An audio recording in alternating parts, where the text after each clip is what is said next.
Hello, a very warm welcome to Dateline London with me, Tim Wilcox. This week we discuss the perilous situation for millions of civilians in Idlib as government forces prepare to clear the last remaining rebel stronghold in Syria's northwestern province. There are warnings of a bloodbath after a summit between the presidents of Russia, Turkey and Iran, where it was hoped some sort of deal might be struck, ended in failure.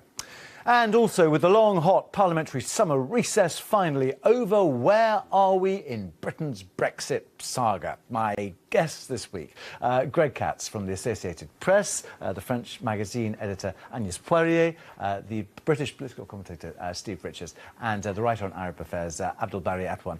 Welcome to you all. Lovely to see you after the summer break. Let's start with Syria, though, where for weeks the UN has been warning of an impending humanitarian disaster as government and Iranian forces, backed by Russian air power, try to clear rebel fighters living among some 3 million civilians on the Turkish border. Last-minute appeals for a truce in Idlib to avoid a bloodbath by Turkey's President Recep Tayyip Erdogan at a summit with Presidents Putin and Rouhani were rejected. Barry, everyone was hoping some sort of rabbit would have been pulled out of a hat in that Tehran summit. That hasn't happened. Where do we go now? To a disaster. Definitely. Divorce leader. This is a reference to Boris Johnson, the former Foreign Secretary.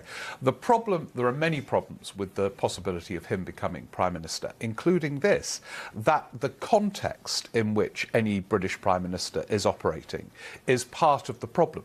Hung Parliament, the European Union with its own set of rules that it's attached to. That doesn't change if they change Prime Minister. Last few seconds left, Agnès. A European fudge, something will happen? It always does, doesn't it?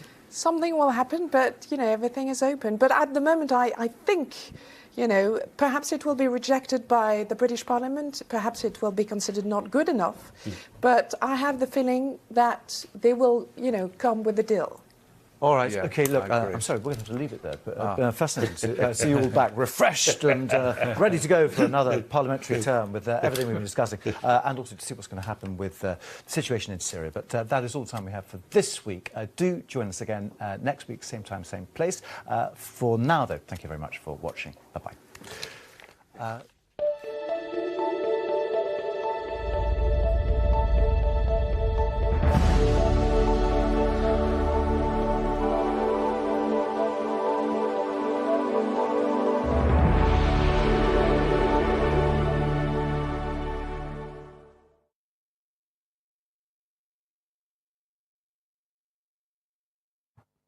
Hello.